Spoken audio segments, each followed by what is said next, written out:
Indo Pacific region में China US को counter करने के लिए क्या पॉलिसी अपना के बैठा हुआ है?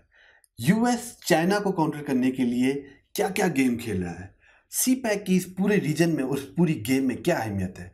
पाकिस्तान अपना रोल किस तरह प्ले कर रहा है? ये सब जानने के लिए आप देखें ये वीडियो।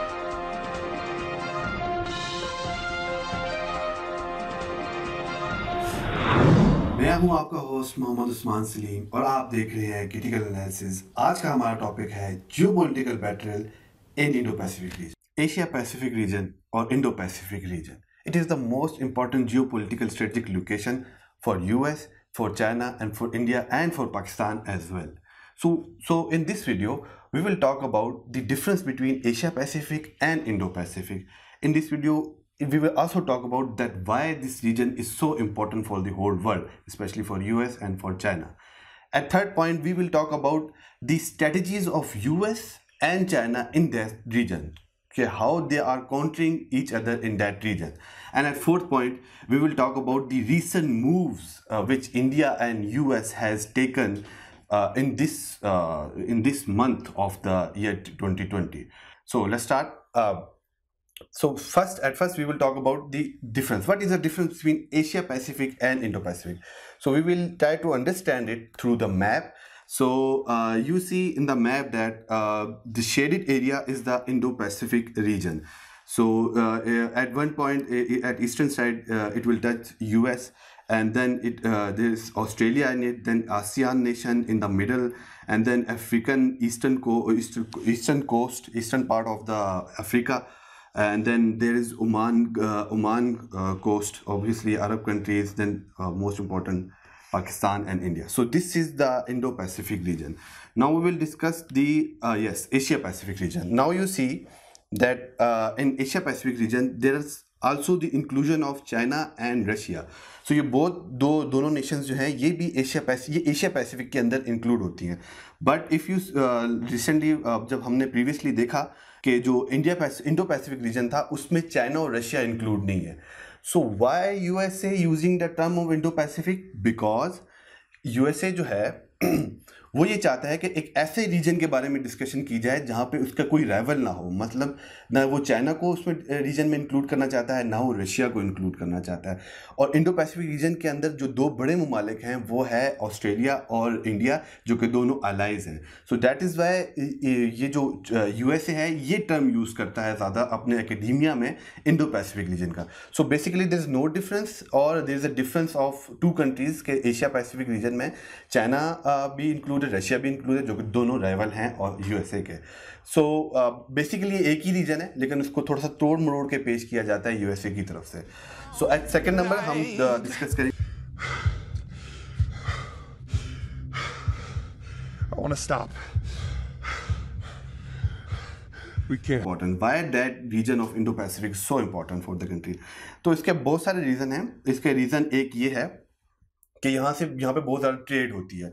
चाइना की ट्रेड जो निकलती है वो ऑब्वियसली उसके ईस्टर्न रीजन से निकलती है, शंघाई पोर्ट से निकलती है, बीजिंग से निकलती है. उसकी ट्रेड जो रूट्स है वो यहाँ से होते हुए फिर आप देखेंगे कि वो यहाँ से इंडिया के नीचे से होते हुए, मतलब यही इंडियन ओशन के में से होते हुए फिर ये जाते हैं रेड सी, और रेड सी से इस कनाल के थ्रू पूरे यूरोप को ये इनकी ट्रेड सप्लाई होती है. यूरोप से ट्रेड नहीं आना हो चाइना की तरफ, यही रूट अप्लाई होगा. अच्छा, ये अब चाइना की बात हो गई. Now let's talk about India. India का ट्रेड रूट भी यही है.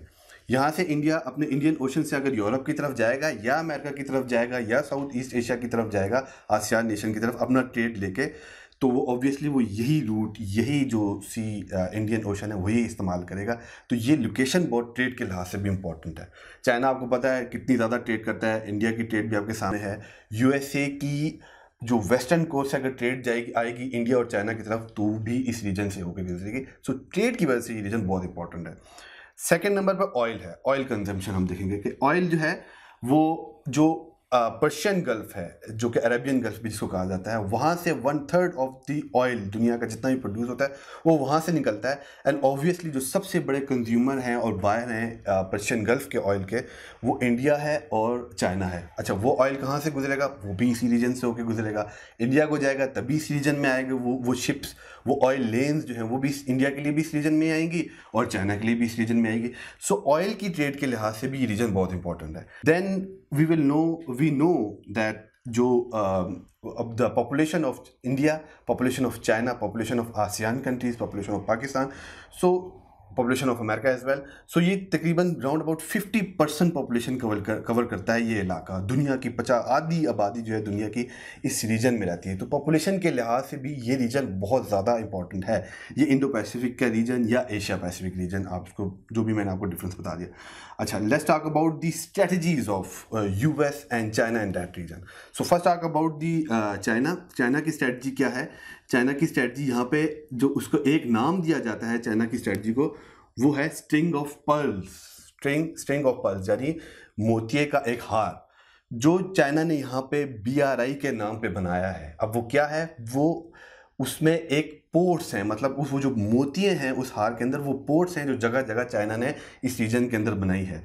मैं आप इस पिक्चर में देखें, जिस तरह गवादर में port, obviously we all know about Gwadar port, then Male में पोर्ट है, श्रीलंका में पोर्ट है, थाईलैंड में पोर्ट है, श्रीलंका में हेबनटोटा की पोर्ट है, बांग्लादेश में चिटागोंग की पोर्ट है, म्यांमार में पोर्ट है, कंबोडिया में पोर्ट्स हैं।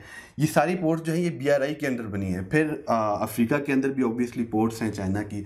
तो मैसिव लेवल पे चाइना ने इन्वेस्टमेंट की इस इलाके के अंदर अपनी पोर्ट्स बनाने के लिए। और जिन जिन इलाके में चाइना की पोर्ट्स हैं वो अगर आप देखें तो पूरा एक हार की तरह, वो एक स्ट्रिंग की तरह कवर करती है इंडिया को। मतलब इंसर्कलमेंट ऑफ इंडिया की है चाइना ने through making ports in different countries. और ऑब्वियसली जिन इलाकों में ये पोर्ट्स हैं वहाँ पे चाइना का इकोनॉमिक इन्फ्लुएंस भी है, पॉलिटिकल इन्फ्लुएंस भी है, एंड ऑब्वियसली मिलिट्री इन्फ्लुएंस भी वहाँ पे है।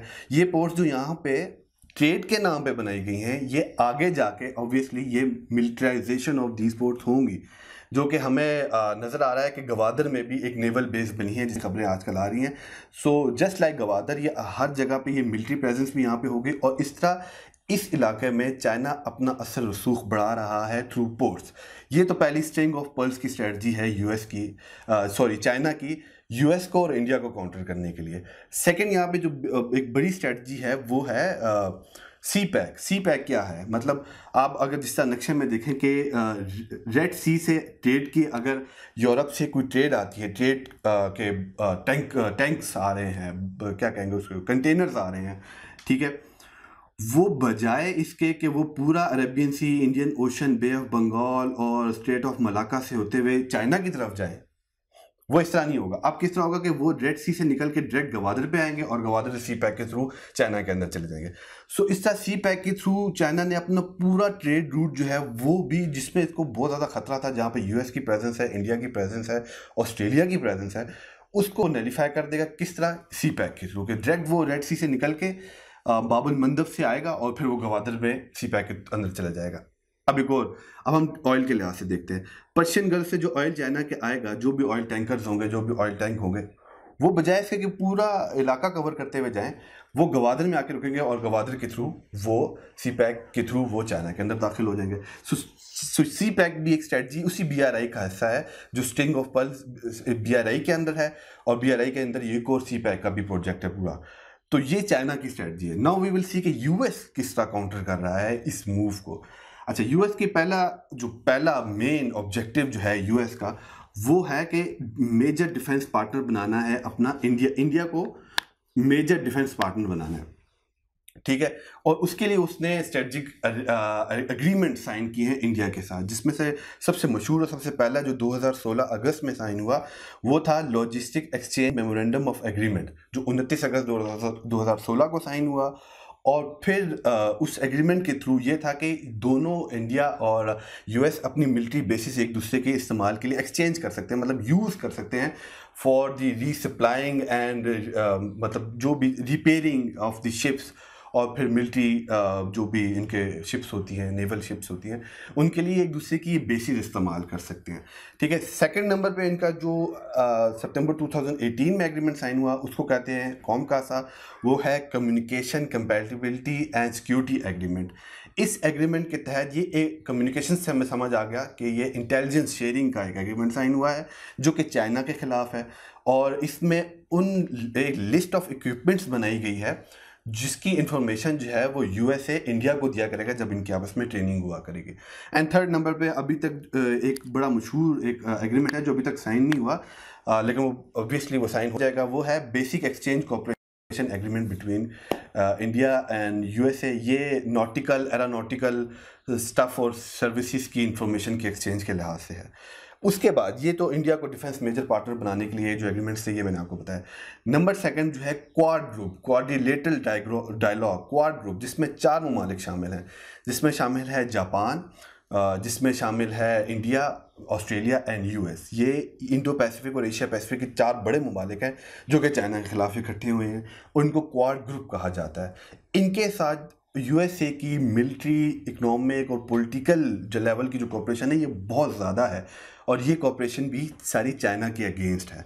अच्छा, उसके बाद फिर हम डिस्कस करेंगे जो एक और मिलिट्री कोऑपरेशन जो है यूएसए की कोर स्ट्रेटजी जो है वो है strategic cooperation with ASEAN nations. Obviously we know कि आसियान नेशन जो है वो 10 ममालिक का एक ग्रुप है जिसको साउथ ईस्ट एशियन नेशंस कहते हैं, और ये बिल्कुल इंडो पैसिफिक रीजन के बिल्कुल दरमियान में आता है और ये चाइना के बहुत करीब है। और इसके साथ भी चाइना की जो यूएसए की मिलिट्री कोऑपरेशन है वो बहुत ज़्यादा है, और ऑब्वियसली वो चाइना को सामने रख के की गई है। तो ये एक ऐसा रीजन है जहाँ पे यूएस की मिलिट्री कोऑपरेशन तो बहुत ज़्यादा है, लेकिन चाइना भी कोशिश कर रहा है कि इनके साथ कोऑपरेशन को बढ़ाया जाए। ठीक है, तो इन आसियान नेशंस ने जो अपनी इंडो पैसिफिक स्ट्रेटजी दी है उसमें उन्होंने बैलेंस रखने की कोशिश की है कि जिसका अमेरिका ये कहता है कि free and open Indo Pacific होना चाहिए, और चाइना का ये कहना है कि यहाँ पे चाइना की डोमिनेंस होनी चाहिए। तो ये जो आसियान नेशन है ये एक बैलेंस वे अपनाने की कोशिश कर रहे हैं इंडिया और चाइना के दरमियान। But obviously military sales of US to ASEAN countries वो भी बहुत ज़्यादा है। फिर इनकी मिलिट्री एक्सरसाइजेज भी आपस में होती हैं। इकोनॉमिक और पॉलिटिकल लेवल पे यूएस सपोर्ट भी करता है आसियान को, और आसियान नेशंस के कुछ ऐसे नेशन हैं, खासतौर पर फिलिपाइंस और वियतनाम, जिनका साउथ चाइना सी के ऊपर चाइना के साथ बहुत सख्त किस्म का इख्लाफ है, और यूएस की वहाँ पे फ्लीट्स भी मूव करती हैं चाइना के असर को काउंटर करने के लिए। तो उसके बाद लास्टली हम विल टॉक अबाउट दी हमारा 4th पॉइंट जो था वो है recent move by India and US. Recent move क्या है हुए हैं जिसकी वजह से ये रीजन और ये दोबारा एक हॉट टॉपिक बन गया है। वो 2 मूव्स हैं रिसेंटली ट्रंप ने जहाँ पे G7 की मीटिंग होनी थी, ग्रुप ऑफ 7 जो 7 वेल्थियस्ट नेशंस हैं उनका एक ग्रुप है, उसकी मीटिंग होनी थी यूएसए में। तो कोरोना की वजह से ऑब्वियसली वो डिले हो गई। अब जब वो हो रही है वो सितंबर में होगी, और ट्रंप ने ये कहा है कि he wants to invite Russia, he wants to invite South Korea, he wants to invite Australia and India as well। तो 4 नेशन को, ये 4 बड़ी नेशंस हैं जो तरक्की कर रही हैं। ऑब्वियसली इंडिया तो तरक्की कर रहा है, बाकी नेशन जो है वो अब डेवलप नेशन के उसमें आती हैं।